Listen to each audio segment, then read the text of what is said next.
Chelios serius, kirim surat ke PBB untuk audit BPS. Seperti yang kita ketahui, Badan Pusat Statistik atau BPS baru-baru ini mengumumkan data pertumbuhan ekonomi kuartal 2 tahun 2025 yang mencapai angka 5,12%.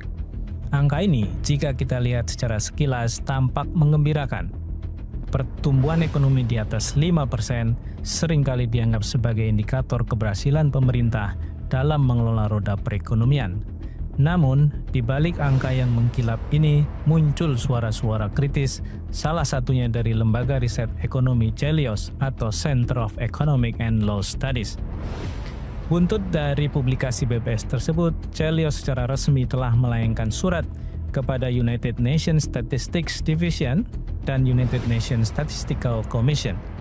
Dalam surat tersebut, Chelios meminta PBB untuk melakukan investigasi teknis atas metode penghitungan produk domestik bruto Indonesia, terutama pada data kuartal 2 2025 yang diklaim mencapai 5,12%. Lantas, apa isi surat yang telah dikirimkan kepada PBB oleh Chelios? Berikut ini penjelasannya. Bapak Ibu yang terhormat, kami dari Pusat Studi Ekonomi dan Hukum, sebuah lembaga riset independen yang berbasis di Jakarta, Indonesia, berkomitmen untuk mendorong advokasi kebijakan berbasis data, keadilan ekonomi, dan transparansi kelembagaan di Indonesia. Kami menulis untuk menyampaikan keprihatinan mendalam kami mengenai semakin banyaknya inkonsistensi dan anomali yang ditemukan dalam data ekonomi nasional, terutama PDB kuartal kedua tahun 2025 yang baru-baru ini diterbitkan oleh Badan Pusat Statistik.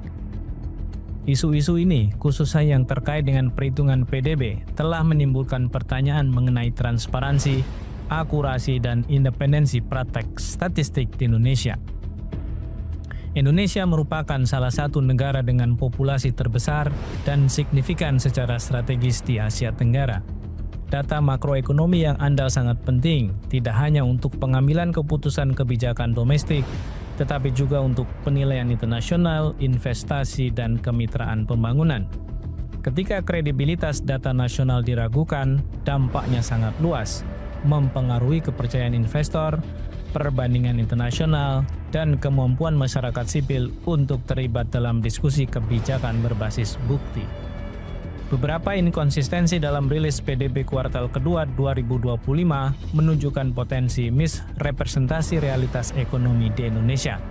Hal ini mencakup kesenjangan yang signifikan antara komponen PDB dan indikator utama lainnya, pendapatan pemerintah, volatilitas data yang tidak dapat dijelaskan, dan kurangnya pengungkapan metodologi yang memadai. Ringkasan masalah ini disajikan dalam lampiran terlampir untuk referensi Anda. Ketidakkonsistenan tersebut telah memicu reaksi kritis dari akademisi, kelompok masyarakat sipil, dan ekonom independen di Indonesia. Sayangnya, alih-alih ditangani secara transparan, isu-isu ini justru diremehkan sehingga menimbulkan kecurigaan adanya campur tangan politik dalam pelaporan statistik yang seharusnya netral. Kami sangat khawatir bahwa data ekonomi makro digunakan untuk mendukung narasi politik pemerintah saat ini sehingga merusak kepercayaan publik terhadap statistik resmi. Kami sangat prihatin bahwa situasi ini dapat mencerminkan tekanan kelembagaan atau campur tangan dalam penyusunan data yang akan membahayakan independensi profesional BPS sebagaimana diuraikan dalam prinsip-prinsip dasar statistik resmi yang diadopsi oleh Komisi Statistik PBB.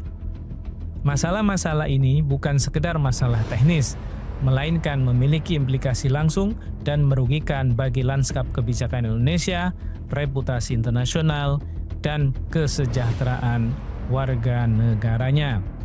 Dalam hal kebijakan ekonomi, data yang tidak dapat diandalkan menghambat kemampuan pemerintah untuk mendiagnosis kelemahan struktural dan merespon secara efektif. Ketika pertumbuhan ekonomi secara umum dilebih-lebihkan, respon fiskal yang mendesak seperti stimulus, subsidi atau perlindungan tenaga kerja mungkin ditunda atau ditolak dengan asumsi perekonomian yang solid. Hal ini menempatkan jutaan orang pada risiko kurang terlindungi di lingkungan pasca pandemi yang rapuh. Bagi investor dan mitra pembangunan, sinyal yang saling bertentangan antara statistik resmi dan indikator sektor real merusak kredibilitas Indonesia. Hal ini menimbulkan ketidakpastian bagi investasi langsung asing, mengganggu keputusan dukungan multilateral, dan meningkatkan premi risiko pinjaman dan utang negara. Bagi masyarakat umum, data ekonomi yang terlalu dibesar-besarkan menciptakan narasi palsu tentang kemakmuran yang dapat digunakan untuk membenarkan pencabutan perlindungan sosial, mengurangi tekanan untuk reformasi struktural, atau mendelegitimasi kekhawatiran yang diajukan oleh masyarakat sipil. Hal ini mengikis kepercayaan publik tidak hanya kepada BPS, tetapi juga kepada ekosistem kelembagaan yang lebih luas yang mendorong sinisme dan keterasingan dari proses demokrasi. Bagi masyarakat lokal, terutama yang berada di kawasan industri dan pedesaan, kurangnya data yang akurat mengaburkan tingkat keparahan kehilangan pekerjaan, meningkatnya ketimpangan, dan menurunnya ketahanan rumah tangga. Statistik yang keliru berkontribusi pada salah alokasi dana pembangunan dan melemahkan upaya pengentasan kemiskinan dan peningkatan mata pencaharian. Mengingat konsekuensi serius ini, kami dengan hormat meminta Komisi Statistik PBB untuk mempertimbangkan hal-hal sebagai berikut. Pertama, meluncurkan tinjauan diagnostik teknis terhadap kerangka perhitungan PDB Indonesia dengan perhatian khusus pada anomali dalam pelaporan kuartal 2 2025. Kedua, memfasilitasi mekanisme tinjauan sejawat dengan partisipasi dari para ahli statistik independen dan profesional terakreditasi PBB untuk memastikan kepatuhan terhadap praktek terbaik global. Ketiga, memberikan dukungan teknis untuk reformasi transparansi dalam BPS, termasuk publikasi metadata lengkap dan penjelasan untuk revisi utama. Keempat, mendorong keselarasan formal Indonesia dengan SDDS Plus dan pemantauan aktif berdasarkan prinsip dasar statistik resmi PBB. Untuk mendukung kekhawatiran kami telah menyertakan lampiran teknis yang merangkum kelemahan metodologis dan inkonsistensi dalam data BPS. Selain itu, kami telah menyusun serangkaian tautan ke sumber media utama dan komentar ahli yang telah menimbulkan kekhawatiran publik tentang kredibilitas dari data BPS. Sumber-sumber ini mencerminkan kebutuhan mendesak akan keterlibatan internasional untuk mencegah erosi integritas data lebih lanjut. Kami sangat menghargai tanggapan dan tindak lanjut Anda atas surat ini. Kami berharap surat ini dan lampirannya diterima dengan semangat untuk meningkatkan sistem statistik nasional dan global. Sebelumnya, Bima Yudhistira telah menyampaikan kritik yang sangat tajam dan fundamental. Kritik ini tidak hanya mempertanyakan validitas angka, tetapi juga substansi dari pertumbuhan itu sendiri. Bima menggarisbawahi 3 poin utama dalam kritiknya. Pertama, soal metodologi perhitungan, ketimpangan struktural, dan relevansi pertumbuhan dengan kesejahteraan rakyat. Pertama, mari kita bahas tentang metodologi perhitungan BPS. Menurut Celios, BPS masih menggunakan metode perhitungan yang dalam pandangan mereka kurang mampu menangkap dinamika ekonomi saat ini. Salah satu contoh yang paling sering disoroti adalah bagaimana BPS menghitung PDB. PDB atau Produk Domestik Bruto adalah total nilai tambah yang dihasilkan oleh seluruh unit usaha dalam suatu negara. BPS menghitung PDB ini dari sisi produksi dan dari sisi pengeluaran. Celios berpendapat bahwa dalam perhitungan dari sisi pengeluaran, BPS terlalu fokus pada konsumsi rumah tangga secara agregat tanpa memperhatikan distribusinya. Konsumsi rumah tangga memang menjadi motor penggerak utama pertumbuhan, namun pertanyaan pentingnya adalah siapa yang paling banyak menikmati dan siapa yang paling banyak mengkonsumsi. Apakah konsumsi ini merata di seluruh lapisan masyarakat atau didominasi oleh kelompok masyarakat kelas atas? Celios menyoroti bahwa pertumbuhan konsumsi rumah tangga yang tinggi seringkali ditopang oleh segelintir orang kaya yang daya belinya tidak terpengaruh oleh inflasi atau kenaikan harga kebutuhan pokok. Sementara itu, kelompok masyarakat menengah ke bawah justru sedang berjuang keras untuk memenuhi kebutuhan sehari-hari. Celios menyebutkan bahwa fenomena ini dikenal sebagai trickle up effect, di mana keuntungan ekonomi mengalir ke atas, bukan ke bawah.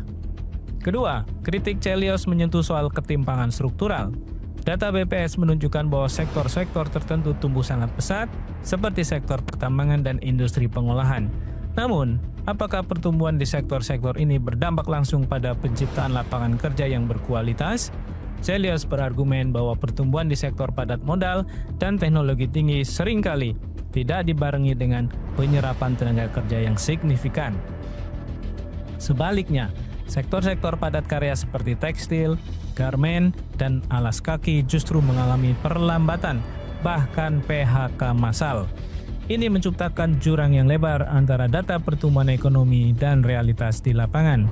Angka pertumbuhan ekonomi boleh saja 5,12%. Tetapi jika ribuan buruh kehilangan pekerjaan, apakah angka itu masih relevan untuk dirayakan?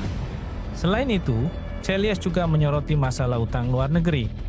Pertumbuhan ekonomi yang tinggi seringkali dibiayai oleh utang luar negeri, baik oleh pemerintah maupun swasta. Ini menimbulkan pertanyaan besar.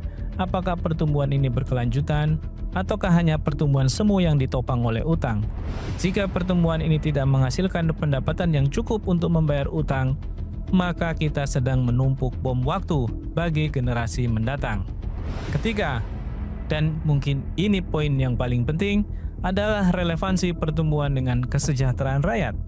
Celios mempertanyakan, jika ekonomi tumbuh 5,12%, mengapa daya beli masyarakat justru terasa menurun? Mengapa harga-harga kebutuhan pokok terus naik? Mengapa lapangan kerja semakin sulit didapat? Celios berpendapat bahwa pertumbuhan ekonomi seharusnya tidak hanya dilihat dari angka PDB, tetapi juga dari indikator-indikator lain seperti indeks Gini, tingkat pengangguran terbuka, dan tingkat kemiskinan. Jika pertumbuhan ekonomi tidak diiringi dengan penurunan ketimpangan, pengangguran, dan kemiskinan, maka pertumbuhan itu hanyalah pertumbuhan tanpa makna. Celios mengusulkan agar pemerintah mulai mempublikasikan data pertumbuhan ekonomi yang disesuaikan dengan distribusi pendapatan, sehingga kita bisa melihat secara lebih jernih apakah pertumbuhan ini dinikmati oleh seluruh rakyat ataukah hanya oleh segelintir orang. Kesimpulannya, kritik Celios terhadap laporan BPS merupakan sebuah pengingat yang sangat berharga. Angka pertumbuhan ekonomi memang penting, tetapi lebih penting lagi adalah memastikan bahwa pertumbuhan itu inklusif, berkelanjutan, dan benar-benar berdampak positif bagi kesejahteraan seluruh rakyat Indonesia.